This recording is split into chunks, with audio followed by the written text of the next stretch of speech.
لله والصلاة والسلام على من لا نبي بعد أما بعد فأعوذ بالله من الشيطان الرجيم بسم الله الرحمن الرحيم وقال الله تبارك وتعالى في كلامه المجيد بعد أعوذ بالله من الشيطان الرجيم بسم الله الرحمن الرحيم ما ينطق عن قول إلا لديه رقيب عتيد.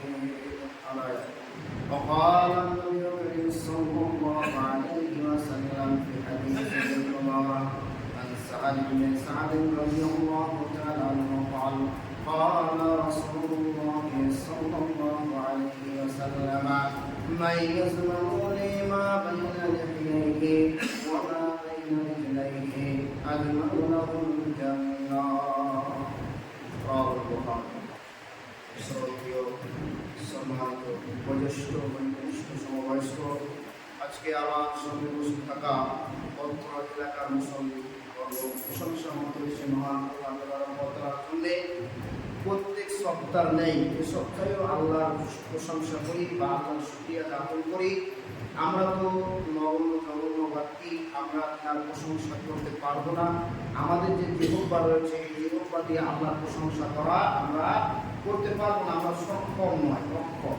অতএব তারপরেও আমরা তার শুকরিয়া দেওয়া বাক্য দ্বারা তারই প্রশংসা জ্ঞাপন করি বলে আলহামদুলিল্লাহ। আলহামদুলিল্লাহটা আমরা দেখছেন না তো, ঠিক ঠিক বলুন আলহামদুলিল্লাহ। দরুদ ও সালাম ঘোষিত হোক আমাদের আখির নবী, নবীগণের শিরোমণি, নবী মাক্কি, নবী মাদানী, নবী মুজাম্মিল, নবী মুদ্দাসির, নবী জনাব মুহাম্মদ রাসূলুল্লাহ সাল্লাল্লাহু আলাইহি ওয়াসাল্লামের উপর। আল্লাহুম্মা আমিন, আল্লাহুম্মা সাল্লি আলাইহি, আল্লাহুম্মা বারিক আলাইহি। অবস্থা করুন, কখনো কাজ করে অবস্থা করুন। আস্তে আস্তে আপনাদের মুসল্লি কমতে আছে। জুম্মার দিনেও এর সময় নেই, অতএব আল্লাহ একে সময় দেবেন। একে আল্লাহ মোহর মেরে দিয়েছে, এর সময় আর জীবনে হবে না। জুম্মার দিনেও টাইম পায় না নামাজটা। জুম্মার দিন আজকে মনে ভুলেও গেছে যে আজকে কিসের নামাজ, হতে পারে এটাও ভুলে গেছে। তো যাই হোক, আজকে আমার বক্তব্যের বিষয় হচ্ছে পরনিন্দা। পরনিন্দা কি বল? আজকে সমাজের ভিতরে বা সমাজের মধ্যে একটা রোগ আপনার, যেটাকে আমরা আমভাবে করে থাকি, যেই পাপটাকে আমরা আমভাবে করে থাকি কি বল। আজকে সমাজের ভিতরে আপনি যদি লক্ষ্য করেন বা যদি পর্যবেক্ষণ করেন তো আপনি দেখতে পাবেন যে 100-র ভিতরে 95% মানুষ গীবতের সঙ্গে জড়িত। 95% লোক গীবতের সঙ্গে জড়িত। 5% লোক আপনার যারা গীবত থেকে দূরে আছে। এই গীবত এমন একটি ভয়ানক পাপ, এই গীবত এমন একটি ভয়ানক পাপ যা আপনাকে আমি বলে বোঝাতে পারবো না। আমি অক্ষম, আমি সক্ষম না, কেননা আমার অত বিদ্যা বুদ্ধি নাই যে আপনাকে বোঝাতে পারবো। তারপরে আল্লাহ যতটুকু জ্ঞান দিয়েছে ইনশাআল্লাহ আমি বলার চেষ্টা করবো যে গীবতটা কি, গীবতটা কি, এটা আপনাদেরকে বলা ক্ষুদ্র জ্ঞানে আমি আমার দৃষ্টিভঙ্গিতে আমি তুলে ধরবো ইনশাআল্লাহ। ওয়া তাওফীক ইল্লা বিল্লাহ। তো গীবত এমন একটা পাপ যেটা আপনার অজান্তে, আপনার আমার অজান্তে আপনার আমার নেকির খাতাকে শূন্য করে দিয়ে আমাদেরকে আস্তে আস্তে জাহান্নামের দিকে পতিত করছে, জাহান্নামের দিকে আমাদেরকে ধাবিত করছে। অথচ আপনি বুঝেন না, আপনি জানেন না, আপনি হাজারো আমল করছেন, কিন্তু দেখা গেল কিয়ামতের মাঠে আপনার আমলনামায় শূন্য। অতএব আপনি যত জনার গীবত করেছিলেন আপনার আমলনামা থেকে কেটে কেটে কেটে কেটে দেওয়ার পরে আপনার আমলনামা শূন্য হয়ে গেছে, আপনার আমলনামাটা শূন্য হয়ে গেছে। এটা এমন একটা পাপ, চুরি, ডাকাতি, ছিনতাই, জেনা, ব্যভিচার, যত পৃথিবীতে পাপ রয়েছে তার মধ্যে গীবত হচ্ছে ভিন্ন।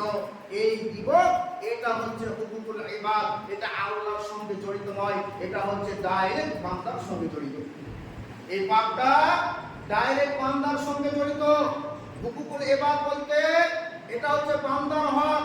আর হুকুকুল্লাহ মানে আল্লাহর হক। আল্লাহর হক একটা আছে, আল্লাহর সঙ্গে জড়িত পাপও আছে, কিন্তু বান্দার সঙ্গে জড়িত পাপ রয়েছে, তার নাম হচ্ছে গীবত। আজকে বলুন, কিবা আলেম, কিবা জাহেল, কিবা পণ্ডিত, কিবা মুহাদ্দিস, কিবা মুফাসসির, কিবা হাজি, কিবা গাজী, সবাই আজকে আমরা গীবতের সঙ্গে জড়িত। সবাই আমরা গীবতের সঙ্গে জড়িত। আমরা গীবতকে এতটাই প্রশ্রয় দিই, এতটাই পছন্দ করি, আমরা শুধু মাথা নড়াই আর বসে বসে গীবত করি না, মানে ক্যালকুলেশন করি যে ও অমুক ও তমুক। অথচ আল্লাহ সুবহানাহু ওয়া তাআলা হুঁশিয়ারি দিয়েছেন, আল্লাহ সুবহানাহু ওয়া তাআলা হুঁশিয়ারি দিয়েছেন এই গীবত এমন একটা জঘন্য পাপ। এই ব্যাপারে আল্লাহ সুবহানাহু ওয়া তাআলা পবিত্র কোরআনকে আলাদাভাবে ফ্যাসিলিটি দিয়ে আল্লাহ সুবহানাহু ওয়া তাআলা অবতরণ করেছেন, এমনকি আল্লাহর রাসূল হাদিসের ভিতরেও বলেছেন।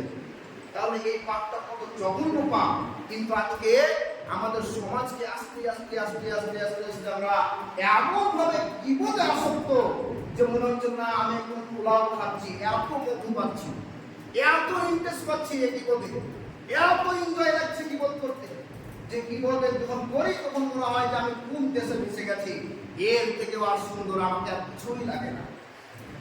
আসুন, মহান আল্লাহ সুবহানাহু ওয়া তাআলা বলছেন গীবত, আপনাকে সর্বপ্রথম গীবতের সংজ্ঞা বলি। গীবত এমন জিনিসকে বলা হয় যে কারোর দোষ চর্চা করা, কারোর অনুপস্থিতিতে কারোর দোষ চর্চা করা, বা কাউকে সংশোধন করা, মিথ্যা কথা রটানো, এরকম একাধিক মানে গীবতের আসতে পারে। আর ইসলামিক পরিভাষায় গীবত বলা হয় যে এমন কিছু আপনি বললেন আপনার ভাই সম্বন্ধে, ধরলেন আমার সম্বন্ধে আপনি এমন কিছু বললেন যেটা শোনার পরে আমার মনটা ছোট হবে বা আমাকে খারাপ লাগবে, এর নামই হচ্ছে গীবত। এর নামই হচ্ছে গীবত।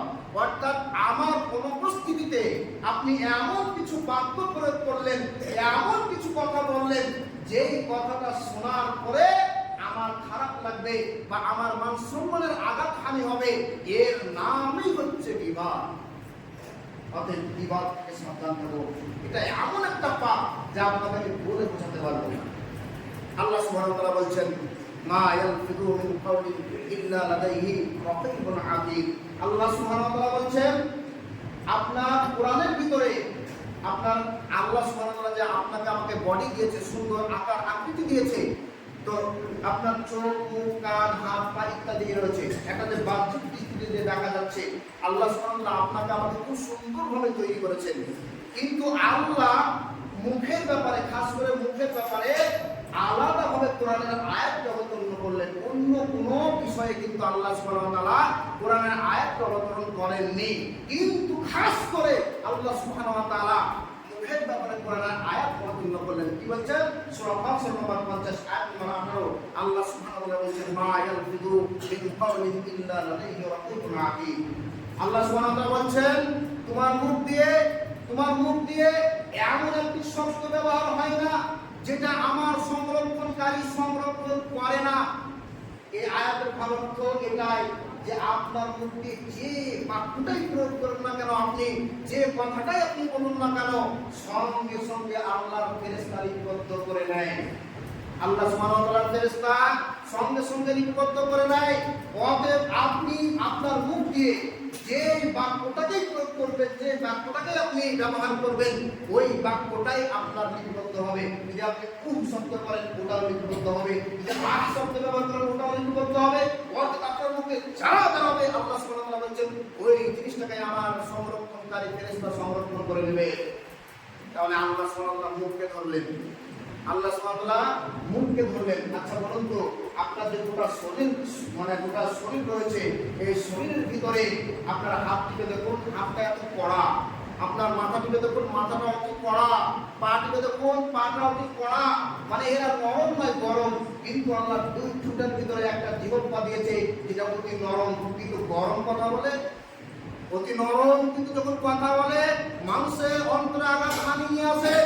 যখন মানুষের কথা বলে তখন মানুষকে ছোট করে, তুচ্ছ করে, এই প্রতিপন্ন মনে করে। অতএব এই জিহ্বা এতটাই কথা, মানে এতটাই খারাপ জিনিস এই জিহ্বা। আল্লাহ সুবহানাহু ওয়া তাআলা বলছেন তোমার গোটা বডির ভিতরে কোথাও তোমার মাংস নরম নাই, কিন্তু জিহ্বাটা যতটা নরম, কিন্তু এই এমন গরম গরম কথা বলে মানুষের দিমাগ ঘুরিয়ে দেয়। এমন গরম গরম কথা বলে মানুষের কেমন করিয়ে দেয়। আল্লাহ সুবহানাহু ওয়া তাআলা এই জন্য মুখকে ধরেছেন। এবার আসুন আল্লাহ রাসূল সাল্লাল্লাহু আলাইহি ওয়াসাল্লাম তিনি বলছেন সহিহ বুখারী হাদিস নাম্বার 6474 নম্বর হাদিস।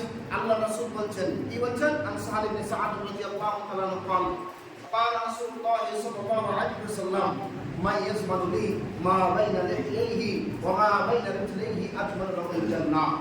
কত সুন্দর হাদিস। যদি হাদিসটা আপনাদের সঙ্গে পরিবেশন করি তখন আপনারা বুঝতে পারবেন। আল্লাহ রাসূল বলছেন, যদি পৃথিবীর বুকে আল্লাহর জমিনে যদি কোনো ব্যক্তি, কোনো মুমিন, কোনো মুসলমান যদি দুটো জিনিসের জিম্মা নিতে পারে, যদি কোনো মুসলমান, কোনো মুমিন দুটো জিনিসের জিম্মা নেয় এই আল্লাহর জমিনের উপরে, আমি নবী তার জন্য জান্নাতের জিম্মা নিচ্ছি। সুবহানাল্লাহ। আপনাকে হাদিসটা আমি শোনাচ্ছি যে আল্লাহ রাসূল বলছেন, যদি কোনো মানুষ এই আল্লাহর জমিনের উপরে দুটো জিনিসের জিম্মা নেয়, সে দুটো জিনিস কি? এক নম্বর হচ্ছে যে লেহিয়াহি, দুটো আপনার ঠোঁটের মিডলে যে জিহ্বা রয়েছে, যদি কোনো ব্যক্তি এই জিহ্বার সংরক্ষণ করার দায়িত্বটা নেয়, আল্লাহ রাসূল বলছেন আমি তার জন্য কিয়ামতের মাঠে জান্নাতের জামিন হয়ে যাব। জান্নাতের জামিন হয়ে যাব। তাহলে আল্লাহ ধরলেন মুখকে এবং আল্লাহ রাসূল ধরলেন মুখকে। কেন? কেন? প্রশ্ন জাগে না? কেন আল্লাহ রাসূল মুখকে কেন ধরলেন? আল্লাহ রাসূল সাল্লাল্লাহু আলাইহি ওয়াসাল্লাম এই জন্য মুখকে ধরেছেন। আজকে আপনি দেখুন, যত অত্যাচারী, যত মারামারি, যত দাঙ্গা, যত ফাসাদ, যত হানাহানি, যত ভাই বেটার সঙ্গে দিচ্ছেন, ভাই ভাই দিচ্ছেন, বাপ বেটার দিচ্ছেন, কিসের জন্য? এই জিহ্বা দ্বারা, এই জিহ্বা দ্বারাতে, এই জিহ্বাকে এই জন্য আল্লাহ রাসূল ধরেছেন। বাপ বেটার মধ্যে বিচ্ছেদ সম্পর্ক নাই।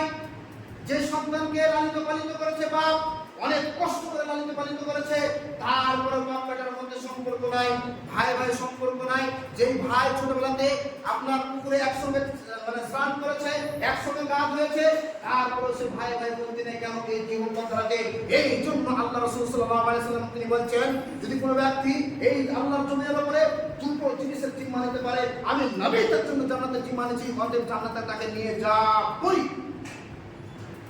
অতএব তাকে আমি জান্নাতে নিয়ে যাবই। কিন্তু আপনাকে সংযত হতে হবে, আপনার জিহ্বাকে আপনাকে কন্ট্রোল করতে হবে। আজকে আমাদের জিহ্বা কন্ট্রোল হয় না। আজকে আমাদের জিহ্বা কন্ট্রোল হয় না। কি করে কন্ট্রোল হবে?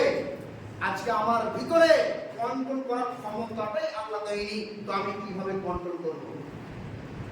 আর দ্বিতীয় নম্বরে হচ্ছে ওমা বাইনা রিজলাইহি আজমাল লাহুল জান্নাহ।